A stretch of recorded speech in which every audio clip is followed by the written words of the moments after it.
हम प्रधान के खिलाफ कैसे शिकायत दर्ज कर सकते हैं ये पढ़ने वाले हैं। आप खर्च करने वाले, कितना खर्च करने वाले हो और कितना तुम्हारे पास आया हुआ है सरकार की तरफ से, क्या ये सब मैं पूछ सकता हूँ प्रधान से? या तो मुखिया कौन होता है? तो मुखिया बीडीसी का फुल फॉर्म होता है। प्रधान बने रहेंगे कब तक? वेतन कितना होता है ना, वेतन।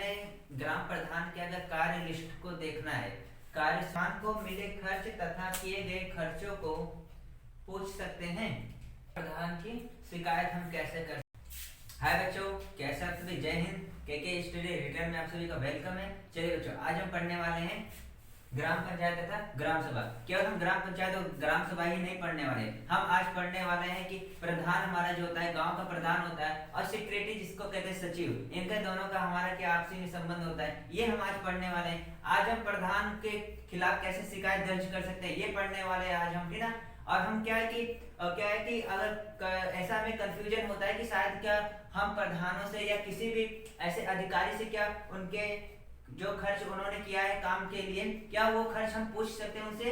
क्या उनका सारा डिटेल हम उनसे खुद पूछ सकते हैं, ठीक ना। तो ये सब आज मैं यहाँ पर बताने वाला हूँ कि ये अधिकार हमको क्या संविधान देता है कि नहीं देता है, कि मैं ग्राम प्रधान से क्या मैं सारा डिटेल मांग सकता हूँ, क्या उनसे मैं पूछ सकता हूँ कि क्या तुम ये कहाँ पे खर्च करने वाले हो, कितना खर्च करने वाले हो और कितना तुम्हारे पास आया हुआ है सरकार की तरफ से, क्या ये सब मैं पूछ सकता हूँ प्रधान से या किसी भी अधिकारी से मैं ये पूछ सकता हूँ? हाँ, आप बिल्कुल पूछ सकते हैं ना, ये अधिकार आपको संविधान देता है। तो आज मैं इसका सारा डिटेल यहीं पर बताने वाला हूँ। बस थोड़ा सा धैर्य बना के देखिएगा, पूरा लास्ट तक देखना वीडियो को, बहुत ही मजा आने वाला है और हमारे ज्ञान के लिए भी बहुत ही ये मोस्ट इंपोर्टेंट रहने वाला है, ठीक ना। तो चलिए फटाफट स्टार्ट करते हैं। यहाँ पर तो जो मैंने ये ग्राम पंचायत और ग्राम सभा जो मैंने थोड़ा बहुत डिटेल था वो मैंने अगले ही वीडियो में मैंने सारा बता चुका हूँ, ठीक ना। यहाँ पर मैं थोड़ा सा केवल इसमें यहाँ पर डिटेल बताऊंगा इसका, बाकी चलते हैं अपने जो हमारा मेन यहाँ पर टॉपिक रहेगा उस पर चलता हूँ मैं, ठीक है। यहाँ पर चलिए तो देख लेते हैं। यहाँ पर पहले तो ये समझ लेते हैं कि ये क्या है, ठीक ना। मैंने समझाया है अगले भी वीडियो में,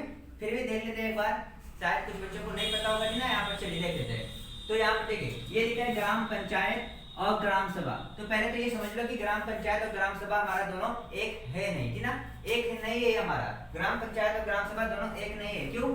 ये जो ग्राम पंचायत होता है इसमें केवल हमारे गांव के जो वयस्क नागरिक होता है, वयस्क बोले तो जो 18 साल के हो या उससे अधिक के हो, उनको सबको हम क्या कहते हैं यहाँ पर ग्राम पंचायत में उनको शामिल करते हैं। लेकिन बात करें ग्राम सभा में, तो ग्राम सभा में क्या होता है कि हमारे गांव के जितने भी लोग होते हैं, चाहे बच्चा से बूढ़ा तक जितने भी उसमें निवासी हैं हमारे गांव में, सारे के सारे लोग हमारे किसके अंतर्गत आएंगे? ग्राम सभा के अंतर्गत आते हैं। तो आई होप कि ग्राम सभा और ग्राम पंचायत में सबको डिफरेंस अच्छे से पता चल गया, ठीक ना। अब चलते हैं हम अपने नेक्स्ट वीडियो पे, ठीक है। यहाँ से चलिए अब पहले समझ लेते हैं यहाँ से कि ग्राम पंचायत या ग्राम सभा कहे कि इसका प्रमुख कौन होता है, तो मुखिया कौन होता है? तो मुखिया कौन होता है यहाँ पर सबको पता होगा आई होप कि मुखिया कौन होता है?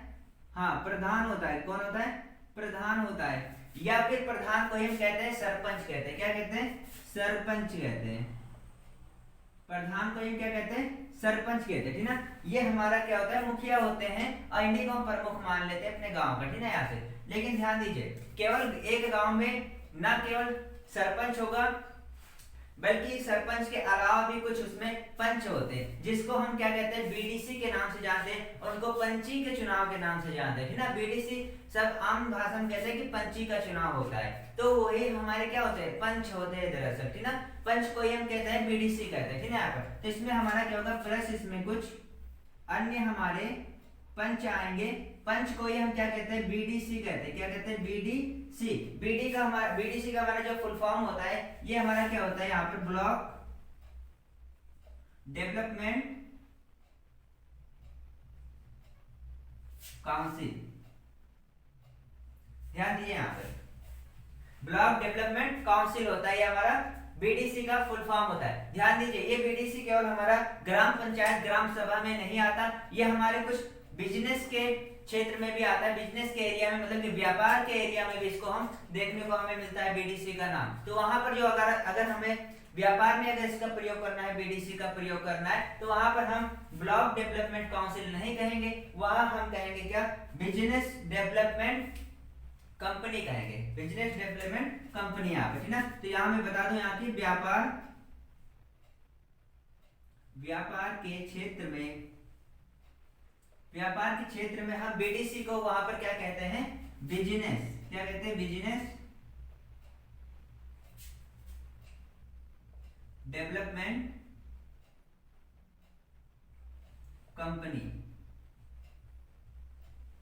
ठीक है ना, या बिजनेस डेवलपमेंट कंपनी कहते हैं। ये व्यापार के क्षेत्र में होता है। लेकिन बात करें बीडीसी अपने गांव ग्राम पंचायत के लिए, तो वहां पर हम ब्लॉक डेवलपमेंट काउंसिल के नाम से यहाँ पर इनको जानते हैं आप, है ना। ध्यान दीजिए, ये बीडी जो हमारे जो बीडीसी होते हैं, पंच होते हैं, एक गांव में एक प्रधान होता है, लेकिन एक ही गांव में हमारे बहुत सारे बीडीसी भी हो सकते हैं, ठीक ना। इनका अगर बात करें कि न्यूनतम जो बीडीसी हो सकते हैं वो 5 हो सकते हैं। न्यूनतम कितना हो सकता है, 5 हो सकता है। लेकिन अधिकतम की बात करें तो 15 तक ही हो सकते हैं। एक ही गांव में 5 से लगभग 15 तक पंच हो सकते हैं, बीडीसी हो सकते हैं, ठीक है। यहाँ पर चलिए तो ध्यान दीजिए, यहाँ पर ये हर राज्य के लिए अलग अलग होगा, है ना। यूपी की बात करें, यहाँ पर उत्तर प्रदेश की बात करें तो 5 से 15 तक कहा गया है, ठीक है यहाँ पर। लेकिन हर राज्य में हमारा एक ऐसा ही नहीं होगा, ठीक है ना, 5 से 15 तक नहीं होगा। वहां भी कुछ हो सकता है 13 से लगभग 20 कर दिया जाए, ऐसा कुछ हो सकता है 2 से या 5, ठीक है ना। तो यहाँ पर क्या है, केवल उत्तर प्रदेश की मैं बात कर रहा हूँ यहाँ पर, तो 5 से 15 यहाँ पर अधिकतम न्यूनतम हो सकता है। ये न्यूनतम अधिकतम हमारा इतना ही हो सकता है, इससे कम ज्यादा नहीं हो सकता ना। यहाँ से चलिए ध्यान दीजिए, तो मैं पंच की बात करूं यहाँ से, तो 5 से लेकर 15 तक यहाँ पर पंच हो सकते हैं, ठीक है यहाँ से। अब ध्यान दीजिए, अब इनका हम बात करें कि इन सब का कार्यकाल कितना होता है। कार्यकाल बात करें तो ये सब कब तक प्रधान बने रहेंगे, कब तक बीडीसी बने रहते हैं, ठीक ना। तो ये सब कितने साल तक बने रहते हैं, 5 साल तक बने रहते हैं। कितने साल तक, 5 साल तक बने होते हैं। मतलब कि इनका कार्यकाल कितना होता है, 5 वर्ष होता है। कितना होता है, 5 वर्ष इनका कार्यकाल होता है, ठीक ना। ध्यान दीजिए, यहाँ पर कार्यकाल इन सबका कितना होता है, 5 वर्ष होता है, ठीक है यहाँ पर। अब ध्यान दीजिए, यहाँ पर बात कर ले यहाँ पर कि बीडीसी और जो हमारे ये प्रधान जी होते हैं, ठीक ना, सरपंच जिसको कहते हैं, तो इन सबका वेतन कितना होता है, ठीक ना। वेतन कितना होता है, ध्यान दीजिए, वेतन एक्चुअली होता नहीं है, ठीक ना। क्या होता है कि सरकार कुछ इन सबको राहत देता है। अब राहत तो ही मान लो, वेतन ही समझ लो उसे, ठीक ना, कि वेतन ही इनको मिलता है। राहत मिला मतलब कि समझ लो वेतन ही मिलता है, लेकिन वेतन नहीं होता है। एक्चुअली हमारा क्या होता है, वो राहत होता है ना। इन सबको यहाँ पर राहत दिया जाता है। बाकी तो इनको जो पैसा आवंटित किया जाएगा, जो पैसा पास किया जाएगा, बजट पास किया जाएगा, वो सारा का सारा जो पैसा होता है, ये विकास के कार्यों के लिए इनको पास किया जाता है पैसों को, ठीक ना। यहाँ पर ध्यान दीजिए, यहाँ पर तो बात है यहाँ पर प्रधान, ठीक ना। तो अगर प्रधान की मैं बात करूँ, प्रधान, तो प्रधान का जो वेतन होता है, ठीक ना, प्रधान का जो वेतन होता है यहाँ पर, वो इनको दिया जाता है 3500। कितना, 3500 रुपए पर मंथ दिया जाता है।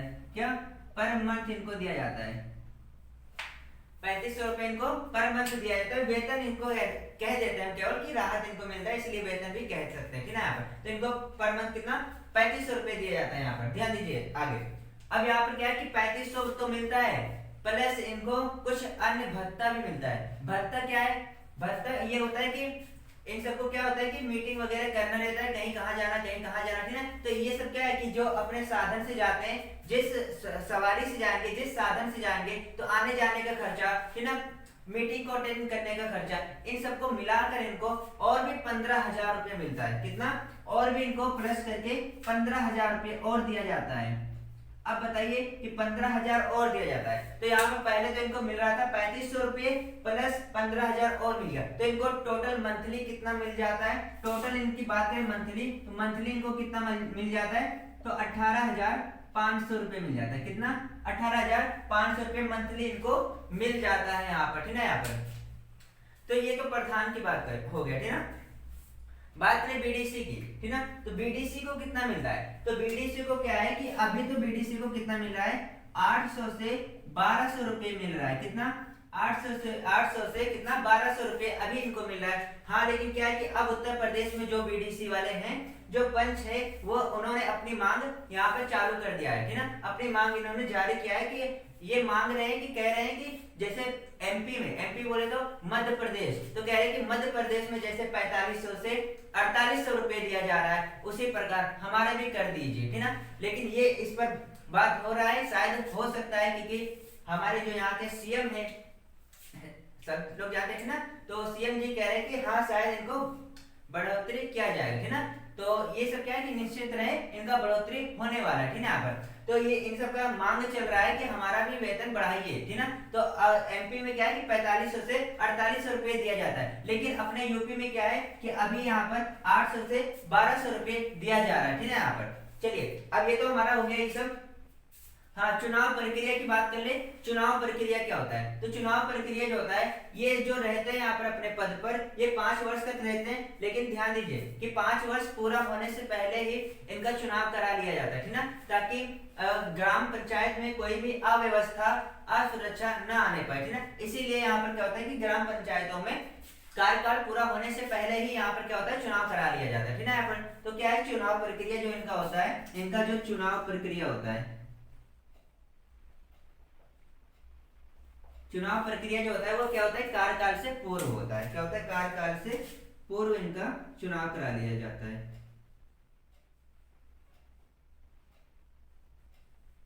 चलिए तो आई होप यहाँ पर सबको अच्छे से समझ में आ गया, ठीक है। यहाँ पर चलिए तो अब बढ़ते हैं आगे। यहाँ पर अब देखते हैं यहाँ से कि प्रधान की कार्य क्या है, ठीक है। प्रधान लोग कैसे कार्य करते हैं, इनको क्या क्या कार्य मिला है, ठीक है। यहाँ पर तो मेनली यहाँ से हम 3 कार्य को देखेंगे। यहाँ से फटाफट देख लेते हैं। चलिए मैं इसको इरेज कर दे रहा हूँ, ठीक है। यहाँ पर कार्य क्या होते हैं,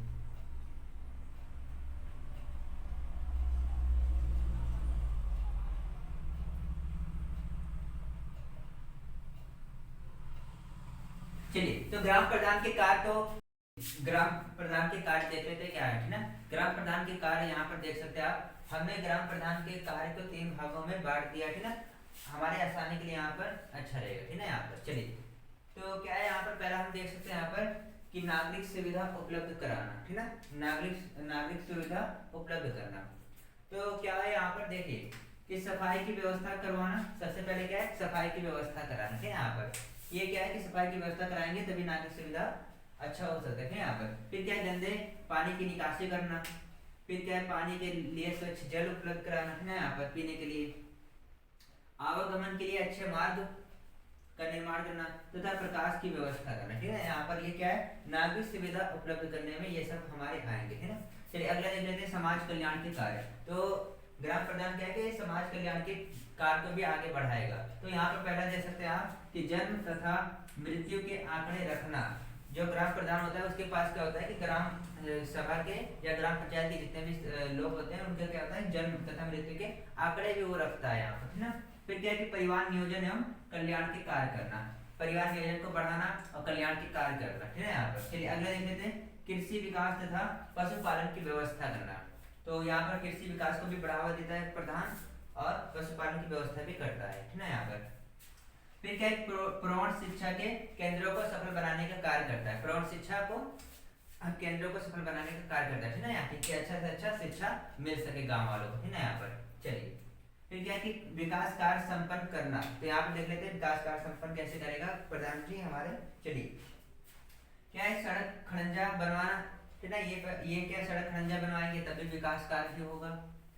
नाली तालाब बनवाना, स्कूल निर्माण करवाना, गांव में पंचायत भवन तथा पुस्तकालय की व्यवस्था भी करना। ये सब क्या है कि विकास कार्य को बढ़ावा देना है, ठीक है। तो प्रधान जी जो होते हैं, सरपंच जी जो हमारे होते हैं, वो सब क्या करते हैं, ये सब कार्य उनका है, ये सब करते हैं आप, ठीक है। यहाँ पर हाँ, तो ये सब कार्य करेंगे अगर तो अच्छे कहलाएंगे। अगर ये सब कार्य वो नहीं करते हैं तो हम क्या कहते हैं कि प्रधान ठीक नहीं है, ठीक ना। इस बार का प्रधान हमारा अच्छा नहीं है, ठीक ना। तो अच्छा और बुरा कोई नहीं होता, ठीक ना।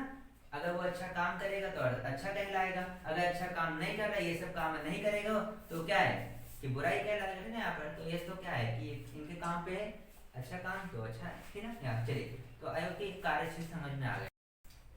चलिए अच्छा देखिए, यहाँ पर कह रहा है कि यहाँ पर ग्राम प्रधान के कार्य लिस्ट को कैसे देखें, ठीक है।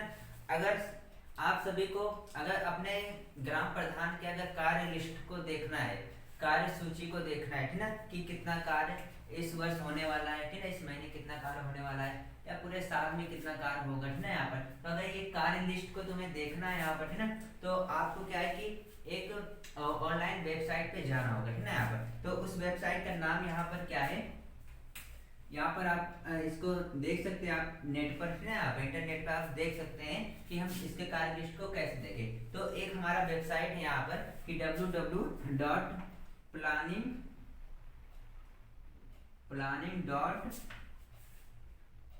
planningonline.government.in पर हम जाकर यहाँ पर देख सकते हैं कि ग्राम प्रधान के कार्य लिस्ट को देख सकते हैं आसानी से, ठीक ना। यहाँ पर आप जाएंगे, फिर आपको यहाँ पर सिलेक्ट करना होगा, आपको यहाँ पर सिलेक्ट करना होगा कि ईयर, ठीक ना, प्लान ईयर। तो प्लान ईयर को जैसे ही आप सिलेक्ट करेंगे, अब वहाँ पर ये लिखना होगा आपको कि किस वर्ष को आपको देखना है, 2022 का देखना है कि 21 का देखना है, है ना। ऐसे जितना भी आपको देखना होगा, आप यहाँ पर अपना ईयर सिलेक्ट करेंगे और आप यहाँ पर देख सकते हैं कि ग्राम प्रधान के कार्य लिस्ट क्या है, ठीक है। यहाँ पर चलिए, तो अब यहाँ पर देख सकते हैं आप नीचे क्या लिखा है यहाँ पर, क्या हमें प्रधान को मिले खर्च तथा किए गए खर्चों को पूछ सकते हैं। बताइए, कह रहा है कि क्या हमें, ऐसे कर लो, क्या हम, ठीक ना। यहाँ पर चलो, यहाँ लिख लो हम, क्या हम प्रधान को मिले खर्च तथा किए गए खर्चों को पूछ सकते हैं। तो हाँ, बिल्कुल पूछ सकते हैं आप, है ना। प्रधान को कितना खर्च मिला है किस काम के लिए और वो कितना खर्च किया है उस पर, ये सब का सब आप पूछ सकते हैं, है ना। प्रधान से आप पूछ सकते हैं आसानी से। और ये अधिकार आपको देता है आरटीआई। क्या देता है? ये अधिकार आपको देता है आरटीआई। तो आप इसमें बिल्कुल पूछ सकते हैं किसी भी प्रधान से, अपने प्रधान से किसी भी पूछ सकते हैं। आरटीआई के तहत आप ये अधिकार आपको मिला हुआ है ना। तो आरटीआई जो है, आरटीआई क्या कहता है कि जो हमारा आरटीआई अधिनियम है, अधिनियम, है ना।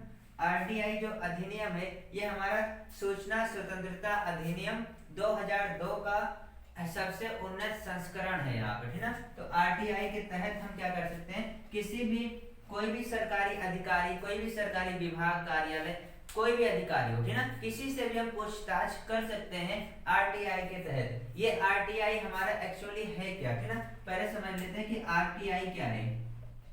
आरटीआई क्या है? तो आरटीआई बता दूं मैं यहाँ से कि आरटीआई क्या है यहाँ पर। तो ये क्या है कि ये अधिनियम 2005 का है। ये जो अधिनियम 2005 आया हुआ है, ये 2002 का ही एक उन्नत संस्करण है। उन्नत संस्करण बात करें तो एक अच्छा प्रावधान इसमें आ गया कि आरटीआई आ गया, ठीक है। यहाँ पर आरटीआई के तहत हम किसी भी अधिकारी से पूछताछ कर सकते हैं और ये हमारे लिए बहुत जरूरी भी है, ठीक ना। ये क्या है कि स्वतंत्रता को बढ़ावा देता है, हर नागरिक के लिए स्वतंत्रता को बढ़ावा मिलता है यहाँ पर, ठीक है। कि क्या होगा कि कोई भ्रष्टाचार कम होगा, ठीक ना। ये सबके सामने खुला होगा, ठीक ना। कोई भी काम होगा सब ओपनली होगा, सबको पता होगा कि इसमें क्या हो रहा है क्या नहीं हो रहा है, ठीक ना। लेकिन क्या है आजकल कि आरटीआई किसी को पता नहीं होता, ठीक ना। जो थोड़ा बहुत एजुकेशन वाले होते हैं, एजुकेटेड होते हैं, वो लोग, उनको शायद ये पता होता है। लेकिन बाकी क्या है, गांव वालों को इतना कुछ पता नहीं होता कि हम क्या पूछ सकते हैं प्रधान से कि नहीं पूछ सकते। लेकिन आज मैं यहाँ पर बता दूं कि आप बिल्कुल पूछ सकते हैं किसी भी प्रधान से, आप अपने ही प्रधान से पूछ सकते हैं, ठीक ना। हाँ, बशर्ते क्या होना चाहिए कि आप जिस प्रधान से कुछ पूछ रहे हैं आरटीआई के तहत, वो आपको बिल्कुल सटीक वहां पर नॉलेज हो उसका, ठीक ना। सटीक एकदम क्या है कि सही उसका जानकारी आपको मिला हो, ठीक ना, तभी आप पूछ सकते हैं। जैसे क्या है, प्रधान कोई काम कर रहा है, अगर उसमें कोई आपको कुछ गलत दिख रहा है, तो आप पहले तो उसका जांच करिए अच्छे से, क्या इसमें ये सही है। अगर सही है तो आप पूछ सकते हैं, बिल्कुल पूछ सकते हैं, ठीक है। यहाँ पर चलिए, तो आरटीआई क्या है यहाँ पर। तो आरटीआई जो हमारा है, ये यहाँ पर क्या है, ये सूचना स्वतंत्रता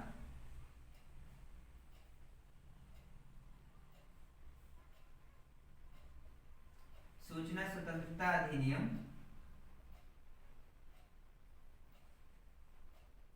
2005 ना। यार ये आरटीआई कब लागू हुआ था? सूचना स्वतंत्रता अधिनियम 2005 का ये हमारा आरटीआई अधिनियम है, ठीक ना। ये अधिनियम किसके द्वारा आया? तो ये हमारा 2002 का जो अधिनियम था, उसी का ये उन्नत संस्करण है यहाँ पर, ठीक ना। यहाँ पर चलिए ध्यान दिए। तो ये अधिनियम के इसका शर्त क्या है और इसकी विशेषता क्या है? तो इसका विशेषता यही है कि जितने भी नागरिक है सबको अपना अपना स्वतंत्रता दिया जाए, कि सब लोग पूछ सके कि क्या है इसमें क्या नहीं है, ठीक ना। कितना खर्च हुआ कितना नहीं हुआ, सारा ये हम सभी पूछ सकते हैं। कोई भी नागरिक है पूछ सकता है किसी भी कार्यालय या विभाग से, ठीक ना। यहाँ पर चलिए, तो आरटीआई क्या है कि आरटीआई के तहत हम अपने प्रधानों से कितना खर्च हुआ है कितना नहीं हुआ, सबका सब हम यहाँ पूछ सकते हैं आरटीआई के तहत, ठीक ना। ये आप ऑफलाइन भी दायर कर सकते हैं और ऑनलाइन भी, ठीक ना। यहाँ से तो दोनों का शुल्क जो है हमारा पे जो करना पड़ेगा, 10 रुपए शुल्क लगता है। कितना? 10 रुपए शुल्क हमें यहाँ पर देना पड़ता है आरटीआई, ठीक ना। तो ये हमारा ऑनलाइन भी होता है और ऑफलाइन भी होता है, ठीक है। यहाँ इसका जो प्रोसेस है हमारा आरटीआई का, ऑनलाइन भी है और ऑफलाइन भी है।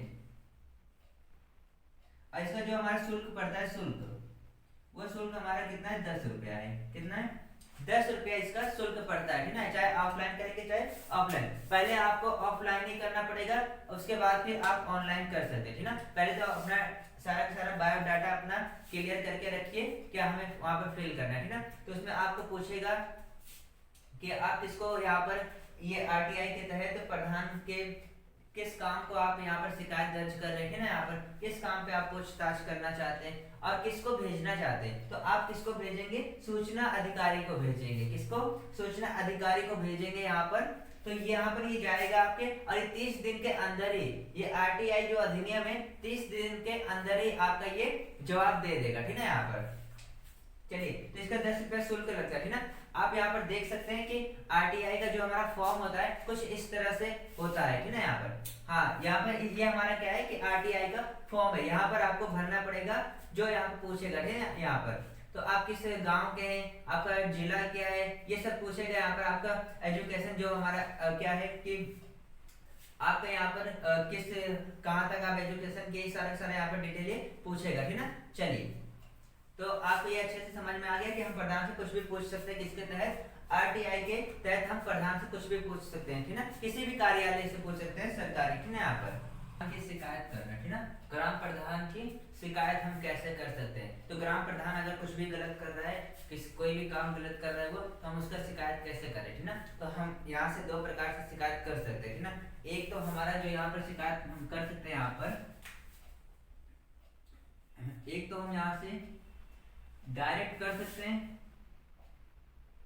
डायरेक्ट, ठीक है। यहाँ से प्रत्यक्ष रूप से करते हैं, एक हम चाहे इनडायरेक्ट से, क्या, इनडायरेक्ट,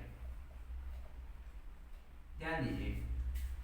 एक तो हम डायरेक्ट रूप से ग्राम प्रधान की शिकायत कर सकते हैं, दूसरा क्या है, इनडायरेक्ट रूप से। तो जो हमारा डायरेक्ट रूप से है वो क्या है, हमारा टोल फ्री नंबर, वहां पर हमारा जो टोल फ्री नंबर है 1076 पे हम कॉल करके प्रधान की शिकायत कर सकते हैं बहुत ही इजीली तरीके से, ठीक है। यहाँ पर तो ग्राम प्रधान अगर कुछ भी गलत कर रहा है तो कुछ नहीं करना है, डायरेक्ट फोन कीजिए 1076 पे और सारा का सारा उनका जो भी उनका शिकायत है सब बता दीजिए, ठीक है।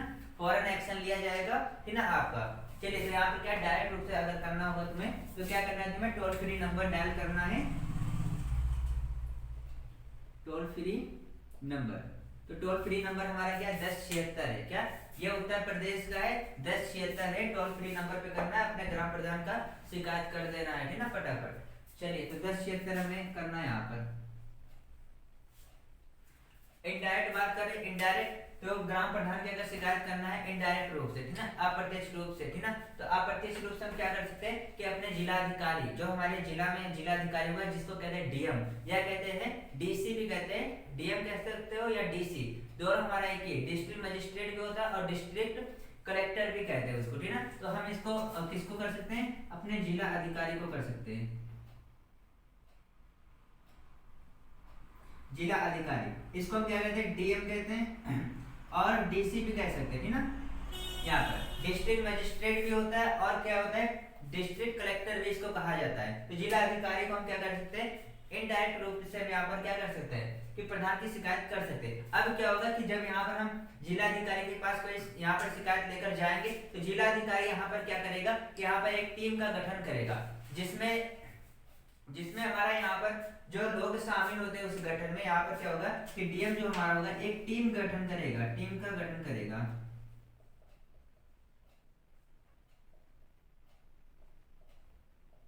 एक टीम का गठन करेगा जिसमें शामिल होंगे, जिसमें जो हमारे सदस्य शामिल होते हैं, अधिकारी लोग शामिल होते हैं, वो यहाँ पर इस तरह से, उसमें डीपी आरओ शामिल होता है, ठीक है, डीपी आरओ शामिल होते हैं, इसमें डीपीओ शामिल होता है, इसमें हमारा बीडीओ भी शामिल होता है, इसमें हमारा बीडीओ भी शामिल होता है और एडीओ भी शामिल होता है। तो ये सब हमारे यहाँ पर शामिल होते हैं इस टीम गठन में, और फिर क्या करते हैं कि ग्राम प्रधान को वहां से समझाने की कोशिश करते हैं या फिर वहां से हटाने के लिए भी कह सकते हैं, ठीक है। यहाँ पर तो हम क्या कर सकते हैं यहाँ पर कि ये हमें अधिकार मिला हुआ है कि हम शिकायत कर सकते हैं। पहले तो हमारा जो डायरेक्ट है 1076 पे फोन कर दीजिए, टोल फ्री नंबर फ्री है यहाँ पर, ठीक ना। फिर क्या इनडायरेक्ट रूप से जो हमारा है वो डीएम या डीसी या फिर जिलाधिकारी के पास हम इनडायरेक्ट रूप से जाकर यहाँ पर शिकायत कर सकते हैं, और वहाँ पर जो हमारा जिला अधिकारी होगा वो अपना एक टीम गठन करेगा। इस टीम में हमारे डीपीआरओ, डीपीओ, बीडीओ, एडीओ ये सब रहते हैं, ठीक ना यार। जैसे हमारे डीपीआरओ हो गया हमारा डिस्ट्रिक्ट पंचायत राज ऑफिसर हो गए, ठीक ना। डीपीओ हो गया हमारा डिस्ट्रिक्ट पंचायत ऑफिसर हो गए। बीडीओ हमारा जैसे ब्लॉक डेवलपमेंट ऑफिसर हो गया। इस तरह से नीचे वाला मतलब ऐसे हमारे क्या है टीम गठन होगा यहाँ पर, और फिर क्या है एक्शन लिया जाएगा, ठीक ना। तो आई होप कि ये वीडियो आप सभी को बहुत ही अच्छा लगा होगा और सारा का सारा डिटेल आप सबको पता चल गया है। अब कोई भी प्रधान अगर तुमसे कुछ भी कहता है तो आप बहुत आसानी से उनको समझा सकते हैं, ठीक ना। चलिए मिलते हैं नेक्स्ट वीडियो में इसी तरह कुछ अच्छे टॉपिक के साथ, ठीक ना। तब तक के लिए